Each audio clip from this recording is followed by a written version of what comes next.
What's going on, guys? Billy here, and this is DJI's newest drone, the Mini SE. And it's not necessarily brand new because it's a Frankenstein of two drones that we already have. They come together to make this drone. It comes in at $300. It's a very good price point. But before we get into all of that, the unboxing and the first flight, I just want to mention that the general release of this drone was very strange. It was very unlike DJI. So first of all, it was only available internationally from where I live in the United States. This is like the earliest I could get my hands on this drone, so this really isn't all that new whatsoever. I think that it's been released now for over a month, but regardless, it's very unlike DJI to release a product first, not in the United States or outside of the United States, because this is like their largest market. Now, also DJI didn't do any marketing for this drone. I don't remember seeing any unique videos, any content surrounding this drone when it first dropped. It just kind of hit their website with a product page. And I think the weirdest thing about this drone is that you can't buy it on DJI's website. Like, you can go onto their site,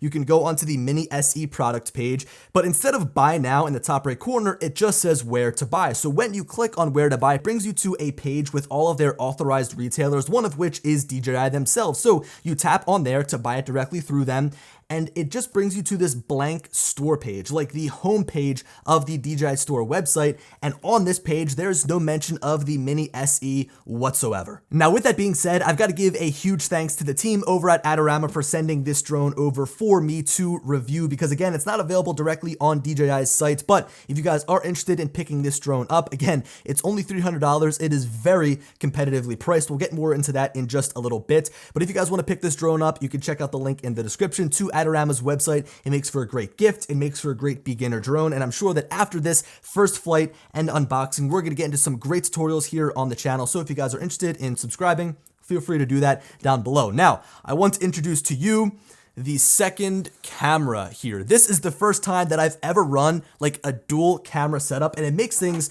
just so much more efficient because I can talk and I can unbox it, the drone, and I don't have to like go and record the B-roll after the fact. So here's the thing about this drone being $300. It is definitely competitively priced. You know, again, they have kind of merged the body of the Mini 2 with the guts, the internals of the original Mavic Mini.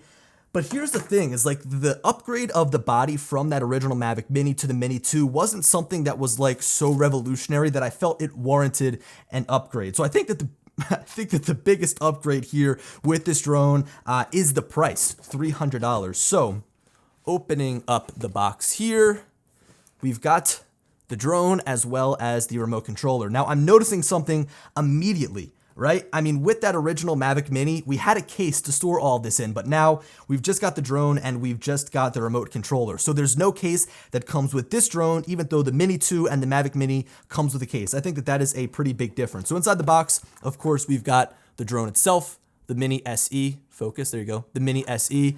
We've also got the remote controller wrapped up in this plastic wrap. Underneath of there, this looks like some of the accessories, maybe the documentation. They always make this tough to grab. So yeah, this seems like it's probably some of the accessories in here. And then there's the documentation underneath. You know what? This kind of brings me back to like the Mavic Pro era. If you guys remember the unboxing of the Mavic Pro, it was set up just like this. So this is some good nostalgia here. So this is everything we've got inside of the box. Documents, drone, this is like cables and stuff like that, and then remote controller. And I guess the battery comes already shipped inside of it. And you know what? This battery here is the same battery that shipped with the Mini 2, I believe. But look, we're going to do like a full, comparison between the original Mavic Mini, the Mini 2, and the Mini SE in a later video. But like, as far as the unboxing goes, this is everything. I guess inside of this case, we can kind of show, or not the case, but inside of the box, we get a lot of extras here. We get some cables to connect to our remote controller, to our viewing device, whether it be like a smartphone or a tablet, some extra sticks, some extra propellers, some cords, and that's pretty much it. There's not all that much. I think the biggest thing to note here is the absence of the case. That really is a shame because this drone is small. You're gonna bring it with you. You're gonna put inside of your backpack, and there's no case to hold it. So the unboxing was super short. I didn't expect it to take all that long. So now let's get outside and fly this drone for the first time. All right, so hopefully that transition was cool, but it probably didn't end up working out. So now we're gonna take our first flight with the Mini SE. The conditions are actually pretty good. We've got an overcast, although the sun is really beaming down hard on me right now. I did just update the firmware, so we've only got about 86% on the battery here. I totally forgot how quiet this drone was. Now, I haven't flown a mini drone in a little bit. The Mini 2, it's been, wow. Look at the water, looks terrible. We just had some flooding here in West Philly. So I haven't flown a mini drone in a while. The Mini 2 obviously is the last one that I've flown. And if you guys remember, I do all of my first flight videos here. The first thing that I like to do is take it straight down to the bridge here. Remember, we don't have a switch on here on the controller to switch between our flight modes, so we've got to use the screen. We'll flip on there to sport mode and we'll just hightail it down. The Schuylkill River is a little bit more brown than it usually is today. It typically is a nice shade of brown, but today it is overly brown. Now, when I flew the Mavic Mini 1 here, I was thoroughly surprised and very impressed with that drone at how well it did at just flying and handling. You know, it had an enhanced Wi-Fi transmission system. It didn't have the biggest or the highest speed. You know, it was relatively small, but regardless, it handles itself well. And this drone feels like the Mini 1. Now, here's my whole issue with the Mini SE, is that at the end of the day, this is basically just like a Mavic Mini 1. I don't understand the need to upgrade, in a sense, from a Mini 1 to a Mini SE. We are getting a little bit of interference here, flying down. We're about 2,500 feet away, 2,700 feet away, so about a half a mile. Remember, we are operating over an enhanced Wi-Fi transmission system. So we'll stop it here. We're getting a little bit of chop in the video feed. We'll spin it around and we will come on back. Now, we are running the DJI Fly app. That seems to be just like the standard for all of the drones coming out from DJI right now. The Go app is kind of being left in the dust. There's a lot to like about the Mini SE, right? The price is great, the flight time is great, the overall specs that it delivers are great because of that price point at $300. Again, it in my opinion, didn't warrant an upgrade.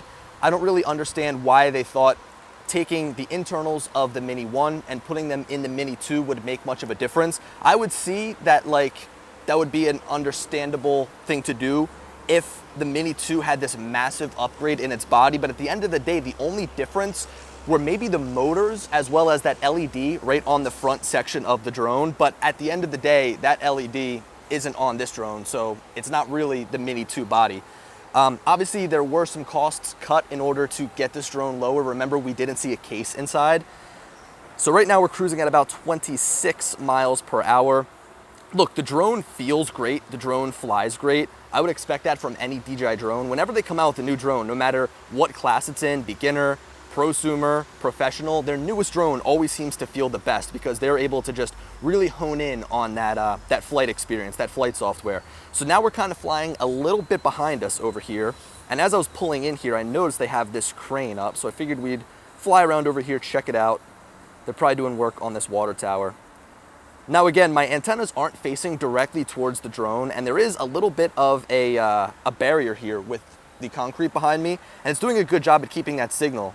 It is a little bit choppy, but at the end of the day, this is something that you can work through. I don't think I'm gonna push it any further because again, it is a Wi-Fi drone. You gotta kind of know your limitations with it. So let's go ahead and buzz right down over top of us. I feel like I have the same exact flight path that I take every time I'm flying a new drone out here. There is a little bit more chop than I like in the video, even at this close speed here. that drone is so quiet.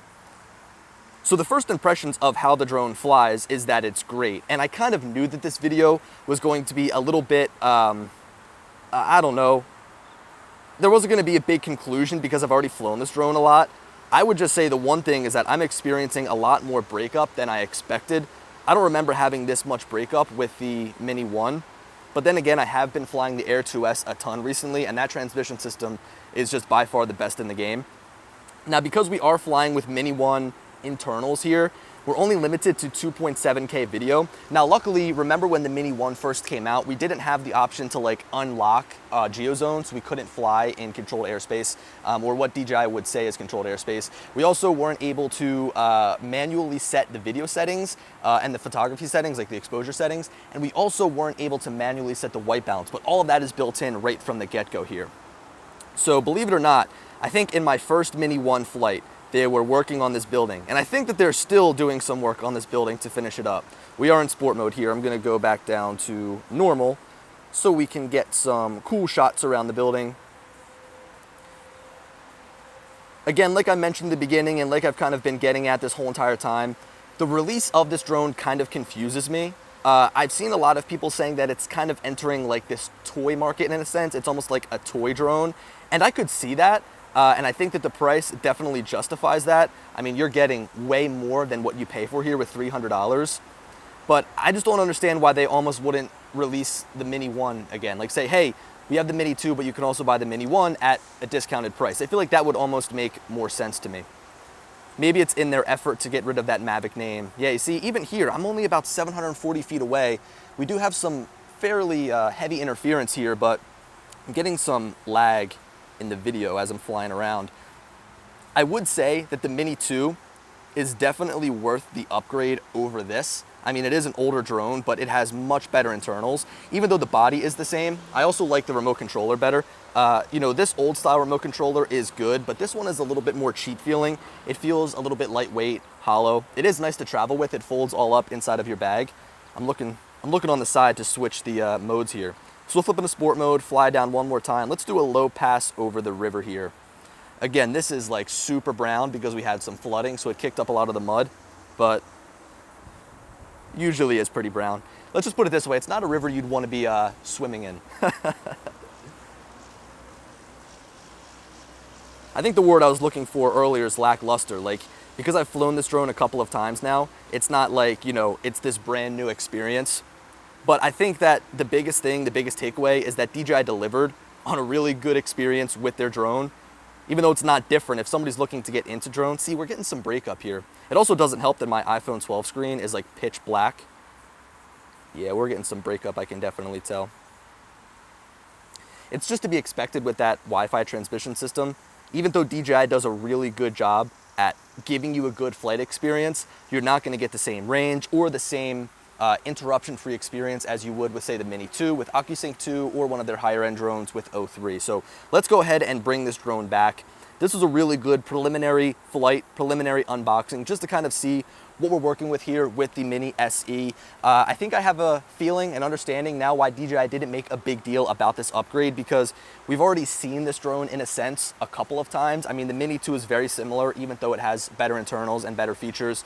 You know, I think the Mini 2 is going to be great for somebody that wants to take a little bit more advantage of the, I guess you could say, higher level professional features. Like you can shoot raw photographs, 4K video. I will say though, this thing is just, it really is insanely quiet. Yeah, it's really quiet. So look, at the end of the day, the Mini SE is what it is. It's nothing that's going to be game-changing or revolutionary. I think the biggest thing about it is the price point. So again, if you're somebody that's looking to get into drones, or you're looking to give a gift to somebody that wants to get into drones, the Mini SE is definitely your best bet.